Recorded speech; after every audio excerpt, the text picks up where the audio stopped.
Juanjo Espina, bienvenido al Purgatorio, ¿cómo estás? Un placer. ¿Bien? Contento. Bueno, qué bien. Estás con la pata un poco... Sí, un accidente de moto de esas que te obligan a parar a veces, pero nada que nos impida tener esta entrevista. Bueno, eres un hombre pegado al móvil, mientras no sea las manos, es cierto, que todo sea eso. Hay hombres que se pasan la vida huyendo del barro y otros que deciden hacerse un traje a medida para ir de frente con él. ¿Cuánta verdad cabe en un hombre que vive de defender a gente que miente?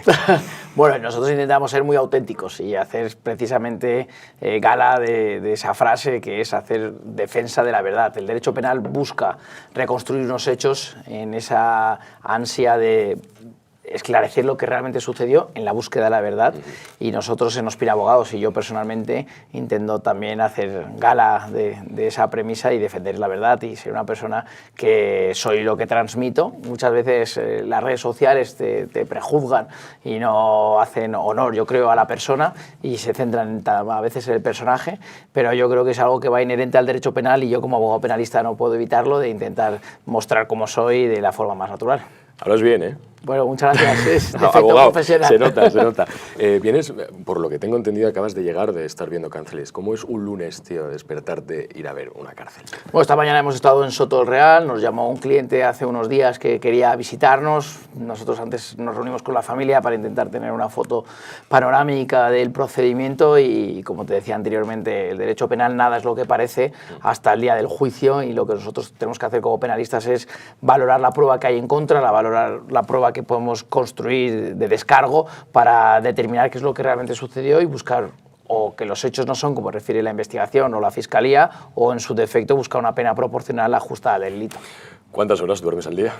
Duermo 6 horas, 6 y media, a veces 7, pero bueno, te metes en esa dinámica de lunes a viernes y cada vez vas restándole horas al reloj y al dormir hasta que llega el viernes que ya estás agotado. Estás en camino, de hecho, de otro hijo, si no me equivoco. Sí, viene mi cuarta hija. Yo tengo la suerte de tener ya 3 niñas de 7, 5 y 2 años. Viene la cuarta para finales de junio y la verdad que es la alegría de la casa. Antes estábamos hablando de la edad, ya tengo 39 años, hace unos años tuve la tuya y veía eso como muy lejano, pero como dice el Cholo, partido a partido, me casé con 30 y luego empezaron a venir las niñas, que son la alegría.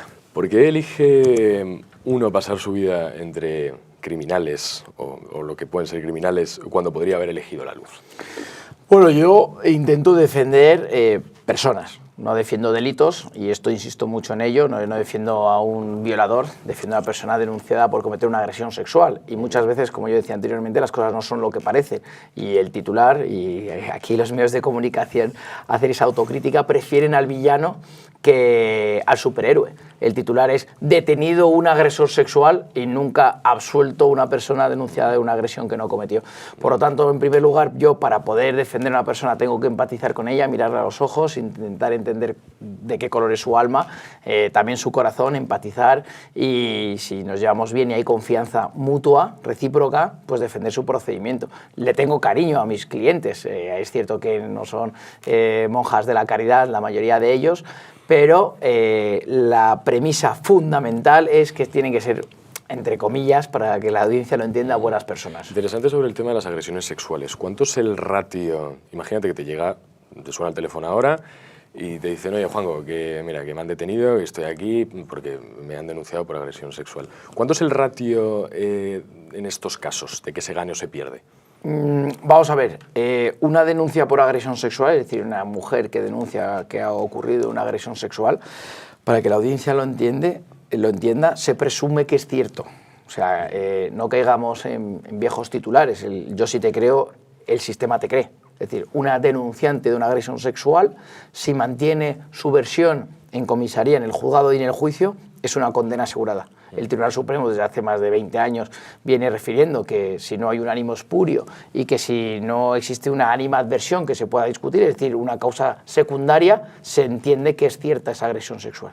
Dicho esto, la única defensa posible para defender a una persona denunciada por agresión sexual cuando dice que hubo sexo consentido es determinar el porqué de la denuncia, qué activa o qué motiva esa denuncia que es falsa para que sea interpuesta.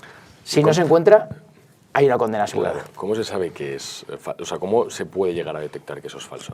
O sea, ¿qué pruebas hay? Bueno, existen muchas circunstancias y no hay un caso que sea idéntico a otro. No son pocos los procedimientos en donde nos encontramos alguna patología clínica, mental de la denunciante, en donde pues tras cometer o tener lugar un encuentro sexual consentido, entiende que quiere tener una relación con la persona con la que acaba de estar y existe un trastorno que disocia lo que realmente ocurrió en un ataque de pánico, en un temor que la lleva no incluso a ella, sino días después a poner una denuncia por algo que acaba de ocurrir y que no es realmente como ella considera que ha tenido lugar. ¿Cuánto puede durar un proceso de estos? 3 años. 3 años. ¿Y eso por lo mínimo, la media? Puede ser 8 o 9 años de prisión. Sí, sí. Yo creo que hay una tarea pendiente en la Administración de Justicia de España y a mí me gustaría tener una justicia en donde siempre se condene al culpable, siempre se absuelva al inocente y que no haya inocentes en prisión, que también lo digo que hay. ¿Por qué? Porque el proceso penal, como decía anteriormente, se construye en prueba y si la defensa quiere solicitar una prueba, por ejemplo, una amiga que sabe que ella está mintiendo y el juzgado no se inadmite a testificar porque entiende que no es un testigo directo de los hechos, pues puede acabar existiendo una condena a un inocente en prisión. Sí, claro, y puede ser que también haya uno que no es inocente en la calle. Claro, por eso yo creo que lo que tendríamos que hacer es una reforma de la Administración de Justicia desde la derecha a la izquierda, al centro, arriba y abajo, para determinar cómo podemos tener la justicia más justa en nuestro Estado de Derecho y en nuestro entorno. Ahora hablamos de que tiene que investigar el fiscal, de que tiene que investigar el juez. La justicia española hace aguas. Existen muchos errores, por supuesto. Existen errores en la prisión provisional, que se instrumentaliza con una pena anticipada. Una persona a la que se le cogen con el carrito de los helados, pero puede ser inocente. Bueno, Sandro Rosell estuvo 2 años en prisión, terminó siendo inocente y el Estado español, pues una palmadita en el hombro. Yo creo que esto tendría que acabarse. Y no hay una reforma planteada seria por ningún partido político para que esto se termine. A mí me gustaría que cuando una persona va a la Audiencia Nacional y se le condena, pues estemos todos satisfechos y orgullosos con el Tribunal Supremo con respecto a nuestros jueces. Pero aquí, ¿qué ocurre? Que cuando nos interesa, cuando Peinado dicta un auto contra Begoña Gómez, la izquierda sale a atacar al señor Peinado. Y cuando existe lo contrario, pues a veces sectores de la derecha atacan al juez que toma esa decisión. No, mire, yo quiero una justicia independiente, objetiva, eficiente, y esto en España hoy, por desgracia, no lo tenemos. Sí, ¿no? Aprovechando que has hablado del juez Peinado, te voy a preguntar por el tema del fiscal general del Estado. ¿Qué le parece a un abogado el tema del fiscal general del Estado? A mí me parece deleznable, deleznable. Me parece que es algo y que no se puede entender desde la perspectiva jurídica. ¿Por qué no se puede entender? Porque, vamos a ver, la Fiscalía tiene que ser un órgano objetivo y con una neutralidad y una honorabilidad intachable. Entonces, en primer lugar, si hay una duda razonable de tu actuar, pues lo que tendría que haber hecho el fiscal general del Estado era dimitir.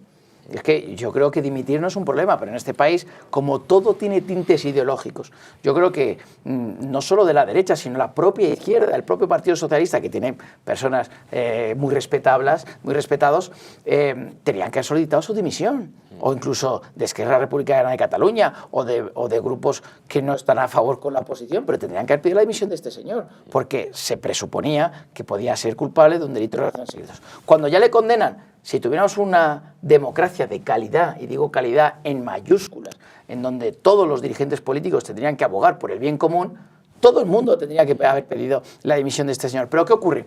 Que vivimos en una España de confrontación absoluta, ¿no? De volver a despertar fantasmas del pasado, y que para tapar los escándalos de corrupción que apestan, nos viene bien el y tú más. Entonces, al gobierno le viene bien pues ocupar los medios de comunicación con el fiscal general del Estado y salir a hacer el ridículo, los ministros, a defender. Yo defiendo al fiscal general del Estado. Oiga, ¿no tiene usted vergüenza? Pero yo muchas veces pienso, pero este señor no tiene familia. O sea, no tiene nadie que le mira la cara y le dice, oiga, pero ¿cómo tienes esa desfachatez?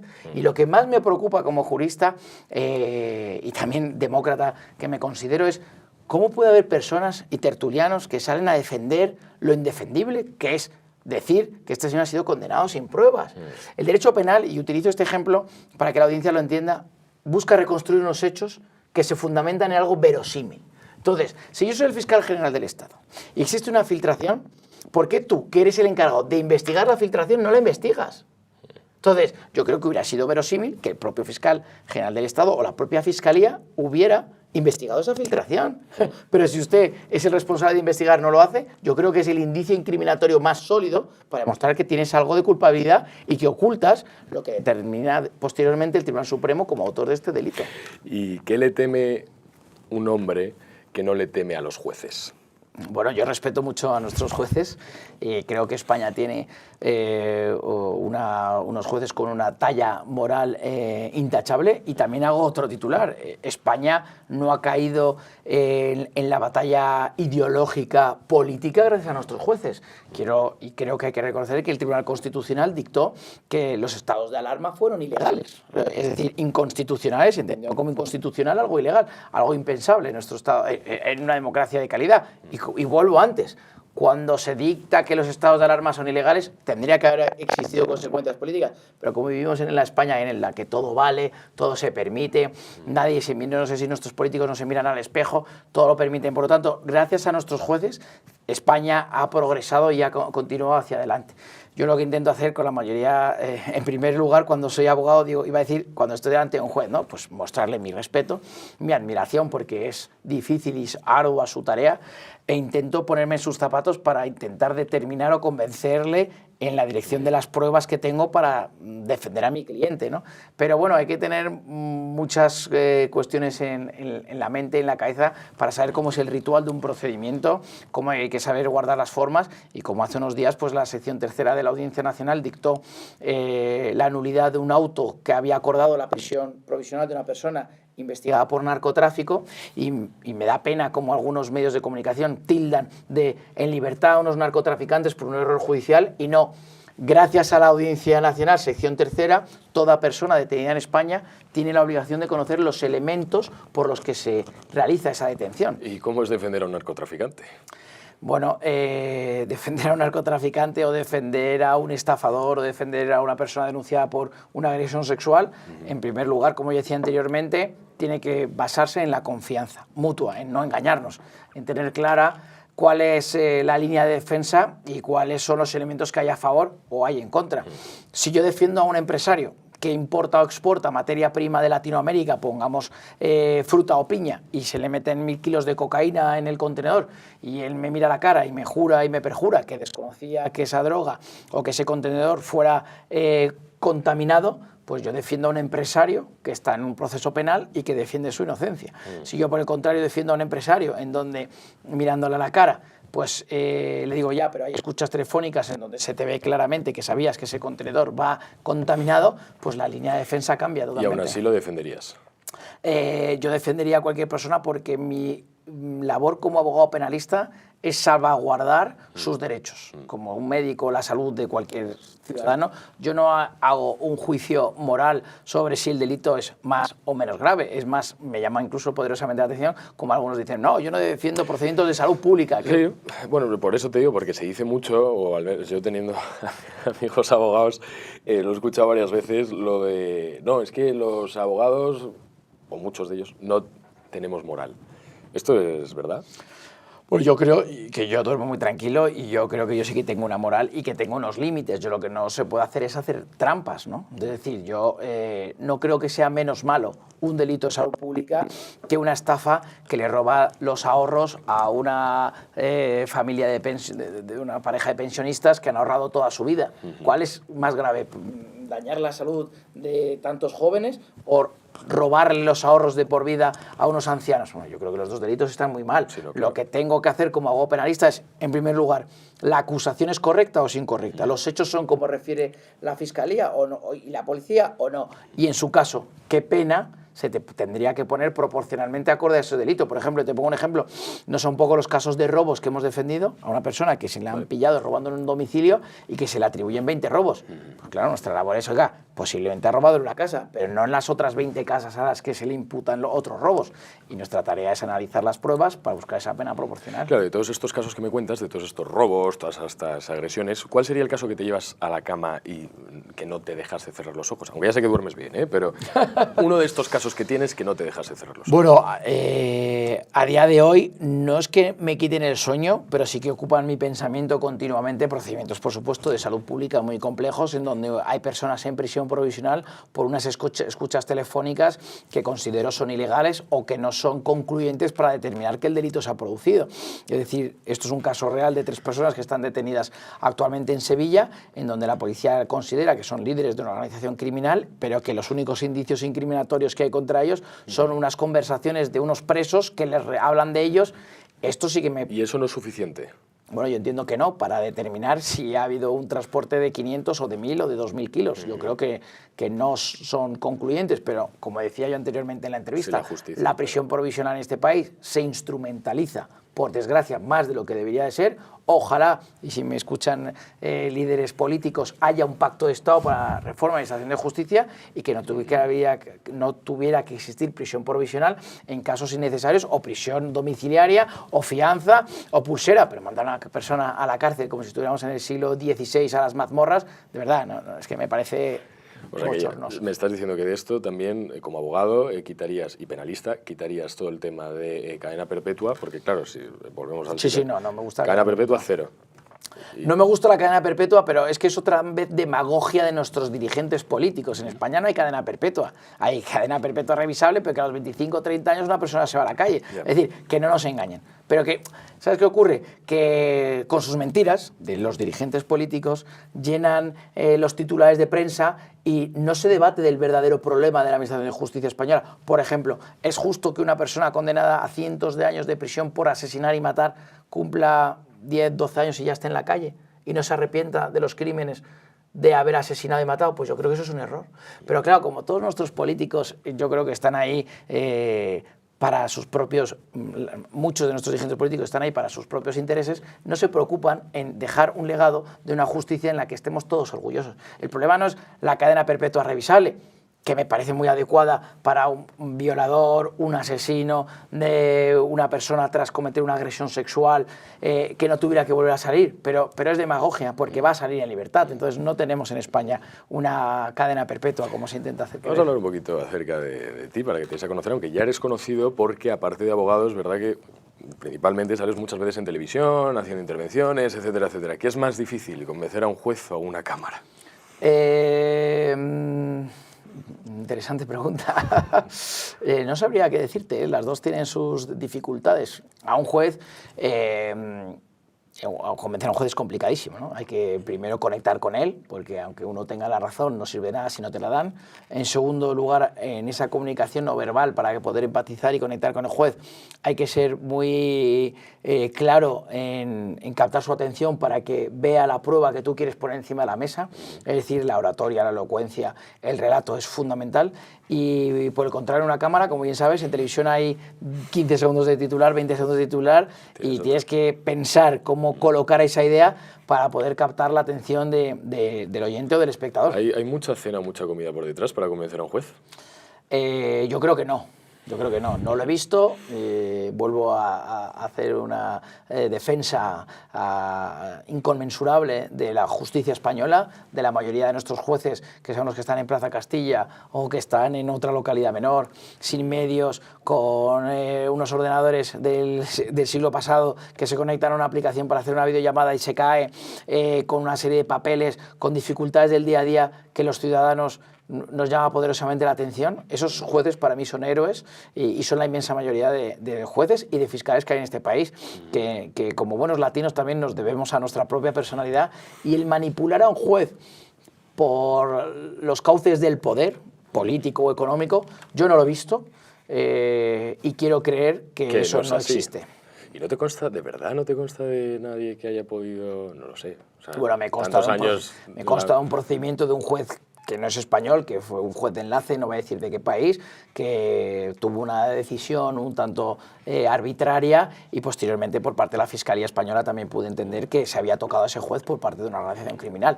Pero los jueces españoles, a mí, en mis 10 años de ejercicio... Que no son pocos. Que no son pocos, no lo he visto, no se me pasaría ni por la cabeza, y quiero reconocer que tenemos unos jueces que administran una buena justicia. Lo que no me gusta es la administración de justicia, las leyes, las herramientas que tenemos para administrar esa justicia. Al principio de la entrevista hablábamos de que vas a volver a ser padre otra Bueno, vez. sí. Oye, ¿se puede ser buen padre cuando tu cabeza está pensando en sumarios de sangre todo el día? Bueno, yo creo que sí. Yo intento separar y optimizar los tiempos cuando estoy con la familia. Pues esta mañana he podido desayunar con las chicas porque es lunes de Pascua, ¿no? Y no tenían colegio, y el momento en el que estoy con ellas pues intento olvidarme de todo. A veces no puedo hacerlo porque tengo que estar pendiente del móvil, pero hace unos días estábamos de vacaciones y para mí eso es volver a empezar, me da la vida entera. Y sí, separar muy bien los tiempos y saber que lo importante es el hogar y hay que buscar ese equilibrio. Hablando de ti y de tu familia, salió una noticia hace mucho tiempo que te relacionaban con Pablo Escobar. ¿Es esto cierto? Bueno, esto es una absoluta mentira, una patraña. Yo nací en el año 86, el señor Escobar lo mataron en el año 91, 92. Tú no habías nacido. No, yo no había nacido y yo creo que no estaba ni en el pensamiento, fíjate. Pero sí, yo creo que no estabas ni en el pensamiento. Y lo que busca es dañarme a mí por cosas de hace 30 años. ¿Y cómo te sacan entonces que tienes una relación con Pablo Escobar? Bueno, es el morbo, ¿no?, de algunos periodistas que buscan al villano y no al superhéroe, ¿no? Entonces, cuando se intenta dañar a la persona, se le busca hasta la talla de calzoncillos pues para buscar dañar y difamar y atentar contra el honor. Y hago otra reflexión. En España sale muy gratis difamar. Y a este periodista que se le ha interpuesto una demanda civil, estoy convencido que el día de mañana dirá que es insolvente, no podrá pagarme y la difamación ahí queda, ¿no? Entonces, bueno, pues ojalá haya también un pacto de Estado para que difamar, calumniar, deje de ser gratuito en este país. El tema del periodismo y ser denunciado o no ser denunciado lo tocaremos. Luego vámonos con otro caso, yo creo que uno de tus casos más populares, que es lógicamente el de Edwin Arrieta. Sí. Un caso complicado. ¿Cómo te sientes con esto? Después del paso de ya, ¿cuántos años van? 3, ¿no? 2, ¿no? 3. Sí. 2, 3. ¿Cómo se Estamos siente? en el 26, 2 años. ¿Cómo se siente uno cuando coge esa llamada y le comentan? Bueno, es un caso emocionante como abogado, un gran reto y no lo puedes olvidar. Ese es el caso que me preguntas, el caso de tu vida ha sido el caso de Edwin. Por todo lo que yo significó y conllevó. Yo cuando cogí el procedimiento creo que tenía 37 años, pero llegó en un momento de nuestra vida en donde el despacho podía darle esa asesoría y ese acompañamiento a la familia que necesitaban. Cuando viene Darlene al despacho, creo que fue un lunes por la tarde, lo primero y lo único que yo le dije es: Darlene, lo que hay que buscar es un despacho de abogados en Tailandia que te pueda ayudar en la defensa del procedimiento. Yo estoy en Madrid, en España, no puedo hacerlo, y nos entendimos muy bien y se le quebró la mirada, hubo llanto, una reunión muy emotiva y fuimos nosotros los que dijimos: bueno, no te preocupes, buscamos un despacho en Tailandia y ahí empezó toda la aventura, ¿no? Buscar el despacho en Bangkok, luego buscamos otro en Koh Samui, luego el viaje un mes antes del procedimiento, la defensa también del honor de Edwin en los platós y en la televisión de España, en connivencia con lo que quería la familia, con lo que quería Darlene. Luego he tenido la suerte de que Darlene es una mujer con un corazón enorme, muy creyente, con una fortaleza intachable y que nos ha dado esa fuerza que siempre hemos necesitado. ¿Cómo está el caso a día de hoy? Estamos esperando que se resuelva la apelación. Yo confío y espero que se mantenga la sentencia que se impuso de cadena perpetua, pero otra vez, de nuevo, no existe esa cadena perpetua. Yo creo ¿Está siendo juzgado en Tailandia o ya en España? No, ya fue juzgado en Tailandia, fue juzgado en Koh Samui, hubo un recurso de apelación y el procedimiento sigue allí. Pero ¿qué ocurre? Que con el convenio entre España y Tailandia somos conscientes que en 10 o en 12 años podrá caber la posibilidad de que Daniel Sancho acabe sus últimos días de prisión en España y que termine saliendo en libertad. Eso es una realidad objetiva y que hay que tener en consideración. ¿Te puede llegar a molestar que mucha gente piense que en vez de buscar la justicia en ese caso lo que buscabas era titulares?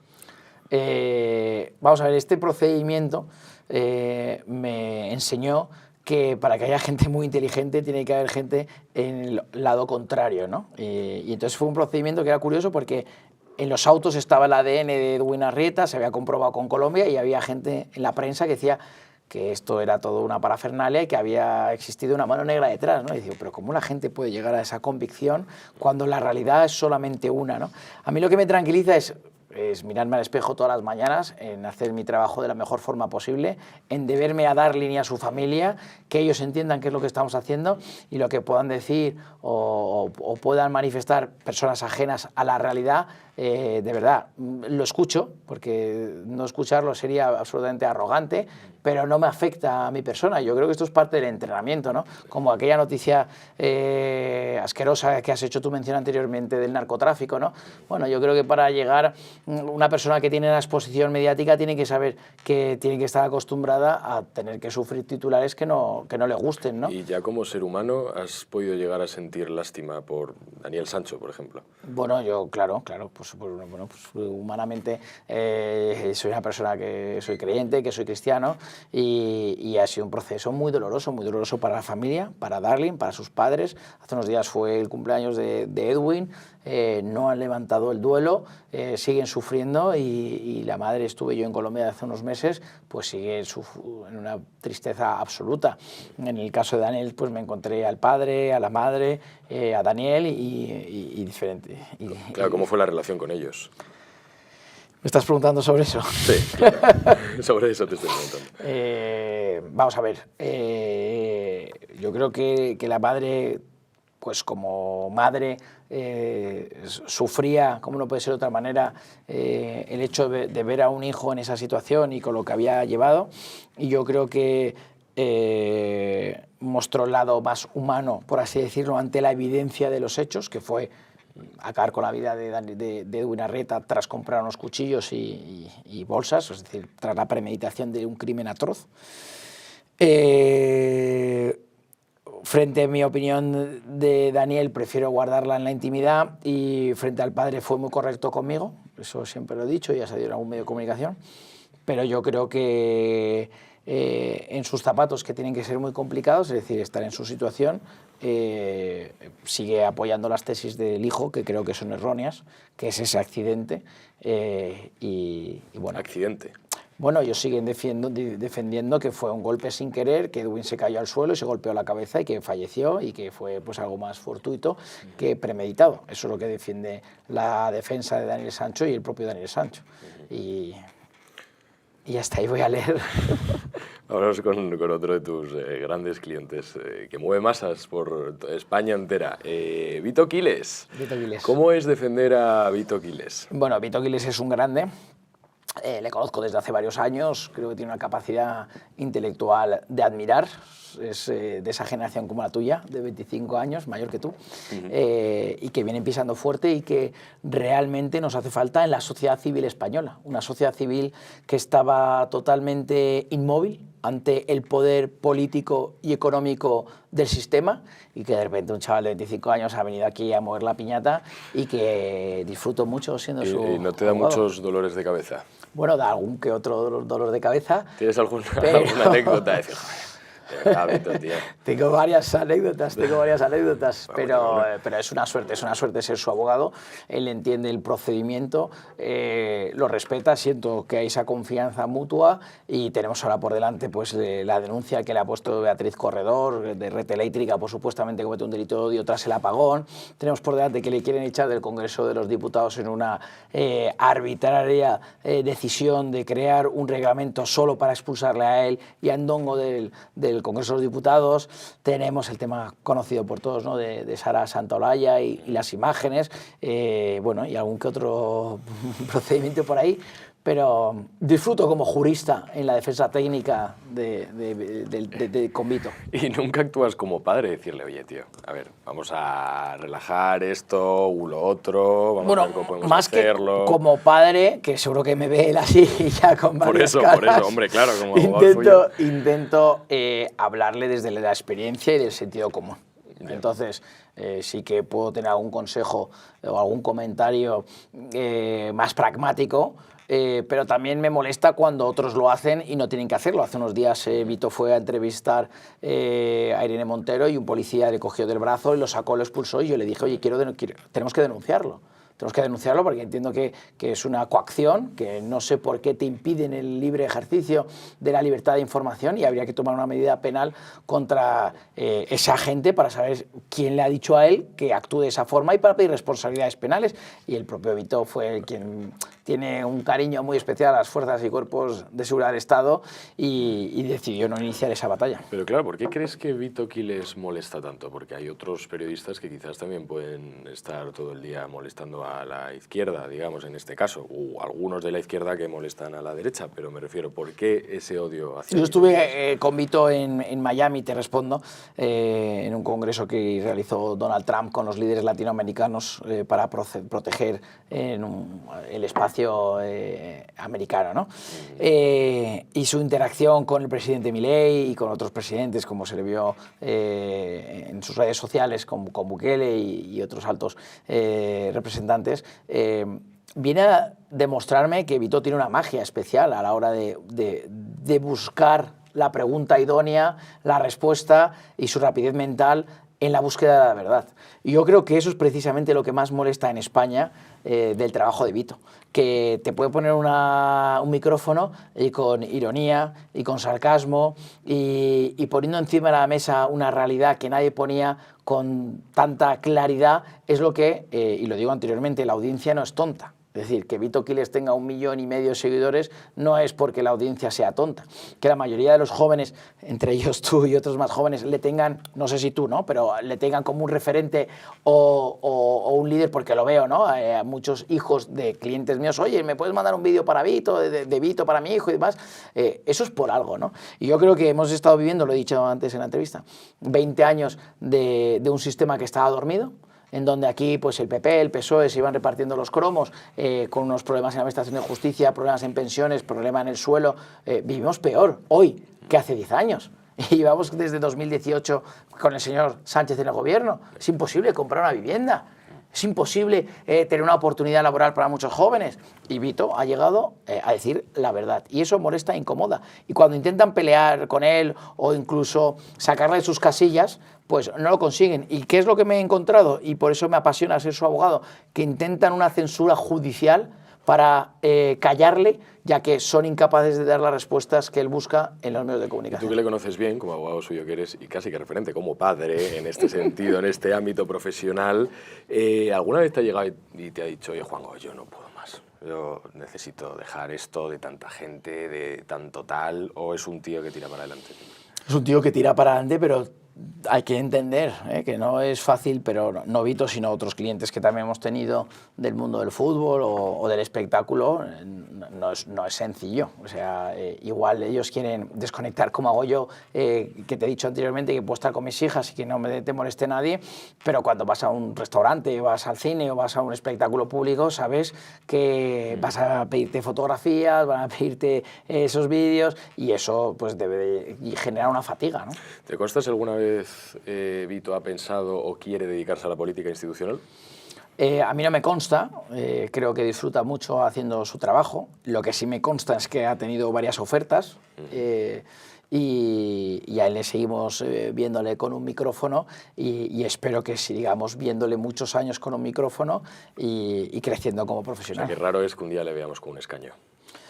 Bueno, yo creo que servir a tu país debe ser un honor y una oportunidad que cualquier profesional liberal pues sueñe con poder hacer si puede aportar su granito de arena. Si a mí me dicen el día de mañana, Ospina, ¿tú cómo reformarías la justicia española? Pues yo reformaría la ley de enjuiciamiento criminal, la ley orgánica del Poder Judicial, el nombramiento de los jueces del Consejo General del Poder Judicial. Yo haría reformas que impliquen una mejora en la justicia y en la calidad y si puedo aportar esos conocimientos, pues bienvenido sea. Pero ahora, dedicarte a la política por el poder, creo que eso es feo y que no debería de ser la meta de nadie, ¿no? Ni siquiera de nuestros dirigentes políticos. Por lo tanto, si el día de mañana, no lo sé, lo pongo de mi voz, si Vito es capaz de poder aportar con un granito de arena para tener una mejor democracia a la hora de tener una mejor calidad en la interpretación o en las entrevistas, pues bienvenido sea. Pero lo que sí dejo claro, para que no se malinterprete mis palabras, es que hoy es un gran periodista, creo que hace un gran trabajo y que sí ha tenido ofertas que me constan que ha podido llegar a rechazar y que ahí le vemos con el micrófono. Vámonos a un pequeño test. Quiero que me respondas con respuestas Muy cortitas, cortita y al pie. Último libro que te has leído. Último libro que me he leído, de John Maxwell, Las 48 leyes del poder. Y volviendo atrás, ¿qué libro le recomendarías a Vito? Cómo influir positivamente en tus amigos, de Dale Carnegie. Yo creo que es un libro que todo el mundo se tiene que leer. ¿De qué eres más, de vino o café? Yo creo que soy más de café. ¿Y tu mayor miedo? Mi mayor miedo, fracasar, ¿no? Fracasarle a mi familia. Si mañana tienes un problema y el accidente de la moto hubiese sido peor, ¿qué te hubieses llevado al otro lado? Haber vivido con mucha intensidad.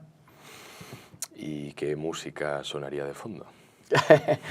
Alguna de Ludovico seguramente, ¿no? ¿Qué hay en tu mesilla de noche?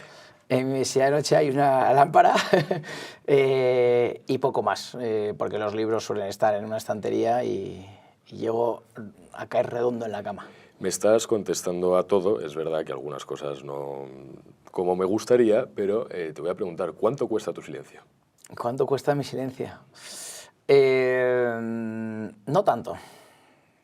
No, porque una persona vale por lo que valen sus palabras ¿Y no por lo que callan? y también por sus silencios, ¿no? Entonces, si yo te respondo, tengo que guardar un silencio, yo creo que no tiene precio. ¿A quién tienes que pedir perdón? Pues a mucha gente, por supuesto. Yo creo que la lista sería... no terminaría, ¿no? Yo creo que hay que hacer un ejercicio de perdón constante.